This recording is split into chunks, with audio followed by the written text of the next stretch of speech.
Fala galera, Laerte Viana na área. Além da qualidade técnica absurda que lhe rendeu uma série de nocautes e o feito impressionante de se tornar duplo campeão do UFC de maneira simultânea quando estava no auge da carreira, Conor McGregor se tornou o atleta mais rentável da história do UFC, da história do MMA, não só pelos feitos dentro do octógono, mas também pelo seu poder de persuasão, criar narrativas, contar histórias e engajar junto aos fãs. Juntar tudo isso e ainda conseguir ser carismático e transmitir sinceridade é para poucos, por isso que o caso dele é raro. Teve os resultados dentro do cage e o dom da oratória que o colocaram numa espécie de, entre aspas, privilégio vitalício. Digo isso porque o cara não luta há 3 anos, não vence há 4, sequer aparece no top 15, no ranking do UFC e ainda assim continua sendo o desejo de consumo de todos os oponentes. Todo mundo quer enfrentá-lo, o seu retorno vira e mexe passa a ser cogitado e ele sempre dá um jeito de se manter em evidência. Inclusive, já tá uma novela meio chata, né? É muita conversa para pouca ação e agora tivemos mais um episódio envolvendo Conor McGregor versus UFC / Dana White,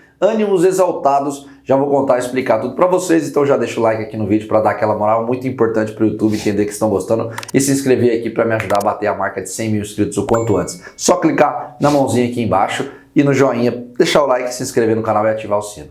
Beleza? Obrigado pela moral. Bom, como eu disse no início do vídeo, uma das principais vertentes do Conor é fazer com que o público acredite, compre o lado dele da história. Porém, é preciso ressaltar que muitas vezes não bate com a realidade. Por exemplo, quando ele disse que gostaria de ter retornado antes e lutar agora em dezembro, isso não é verdade, porque ele estava proibido de lutar justamente por não ter voltado antes ao pool de testes da USADA, que exige pelo menos 6 meses limpos para qualquer atleta estar apto. Conor só voltou a se apresentar em outubro, ou seja, a data mínima para ele lutar é justamente a partir de abril. Isso quer dizer que no rigor da lei, o único culpado pelo McGregor ainda não ter voltado e estar apto a lutar é justamente ele. Só que essa demora do UFC em definir o futuro dele, ainda mais depois que o seu treinador John Kavanagh revelou recentemente que ele não foi procurado para participar do histórico evento, né, que teremos agora em abril do UFC 300, parece ter irritado bastante o irlandês. Esse final de semana ele esteve na Arábia Saudita para acompanhar um evento de boxe e quando foi questionado a respeito do seu futuro, demonstrou muita irritação. Detonou a postura do Dana White do UFC e pediu para o pessoal lá da Arábia, que a gente sabe que rola um caminhão de dinheiro,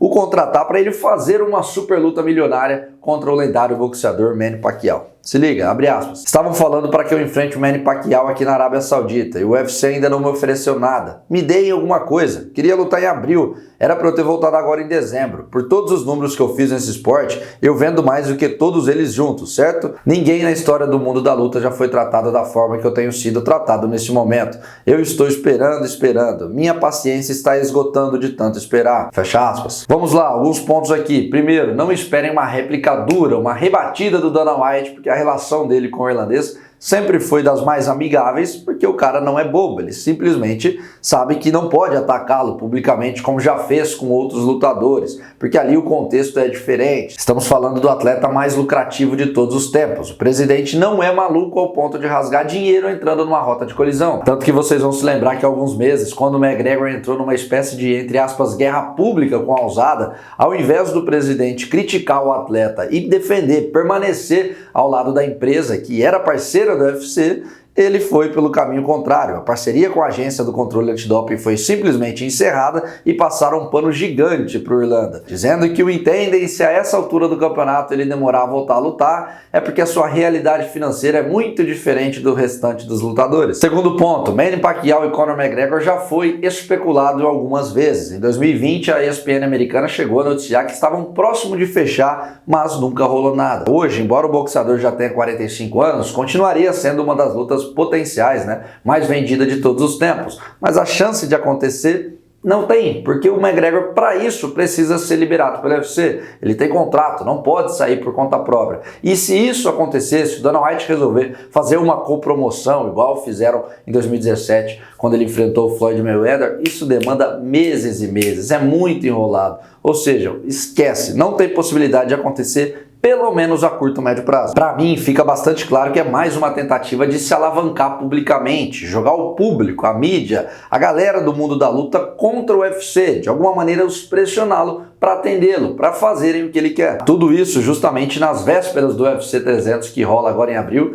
e o UFC já está começando a anunciar algumas lutas, já estão no processo de montar e divulgar o card. Então é por isso que eu venho perguntar e deixo o questionamento aqui para vocês. Esse, entre aspas, chilique público do McGregor é de alguma maneira algo para pressionar o UFC para ele conseguir o que quer? Uma jogada dele que a gente sabe que funciona muito bem e vai surtir efeito? Veremos lutando agora no UFC 300 ou o quanto antes, ou não, o cara tá fazendo só para se manter na mídia e vender cliques. O que vocês acham a respeito da postura do McGregor? O veremos lutando ou ele realmente já não tá mais afim, tá em outra vibe? Qual é a opinião de vocês a respeito de tudo isso? Deixem aqui embaixo nos comentários, não esqueçam de deixar o like no vídeo, se inscrever no canal para dar aquela moral para aumentarmos a marca, tentar bater 100 mil inscritos o quanto antes aqui, beleza? Fiquem ligados, semana vai ser muito cheia, conto com a audiência e feedback de todos. Valeu!